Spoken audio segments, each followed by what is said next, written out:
সারা দেশে পালিত হচ্ছে আন্তর্জাতিক নারী দিবস। নারীদের সামাজিক, অর্থনৈতিক, রাজনৈতিক ও সাংস্কৃতিক অর্জনকে স্মরণ করে এবং নারী অধিকার, সমতা ও ক্ষমতায়নের জন্য সচেতনতা বৃদ্ধির লক্ষ্যে পালন করা হচ্ছে দিনটি। প্রতিনিধিদের পাঠানো তথ্য ও ছবিতে ডেস্ক প্রতিবেদন। খুলনায় পালিত হচ্ছে আন্তর্জাতিক নারী দিবস।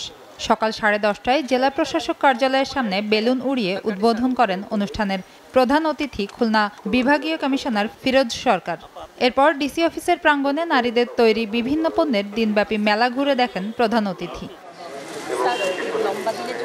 বরিশালে আন্তর্জাতিক নারী দিবসে র্যালি করেছে সরকারি নার্সিং কলেজ।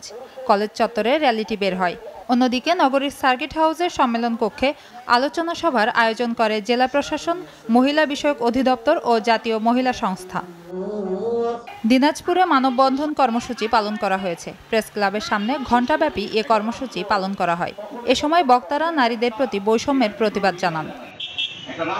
নওগাঁয় আলোচনা সভা অনুষ্ঠিত হয়েছে। সকালে জেলা প্রশাসকের সম্মেলন কক্ষে এই আলোচনা সভা অনুষ্ঠিত হয়। প্রধান অতিথি হিসেবে ছিলেন অতিরিক্ত জেলা প্রশাসক সোহেল রানা। নীলফামারীতে বর্ণাঢ্য আয়োজনে পালিত হয়েছে আন্তর্জাতিক নারী দিবস। জেলা প্রশাসক কার্যালয় চত্বর থেকে বালিকাদের অংশগ্রহণে বর্ণাঢ্য সাইকেল শোভাযাত্রা বের হয়ে শহর প্রদক্ষিণ করে কেন্দ্রীয় শহীদ মিনার চত্বর শেষ হয়।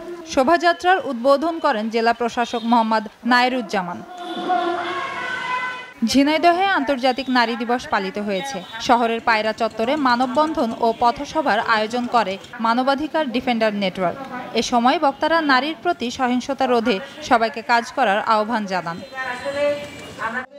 চুয়াডাঙ্গায় আন্তর্জাতিক নারী দিবস পালিত হয়েছে। সকালে জেলা প্রশাসকের সম্মেলন কক্ষে আলোচনা সভা অনুষ্ঠিত হয়।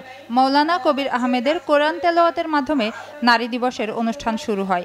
প্রধান অতিথি ছিলেন জেলা প্রশাসক Jahirul Islam. SATV news desk.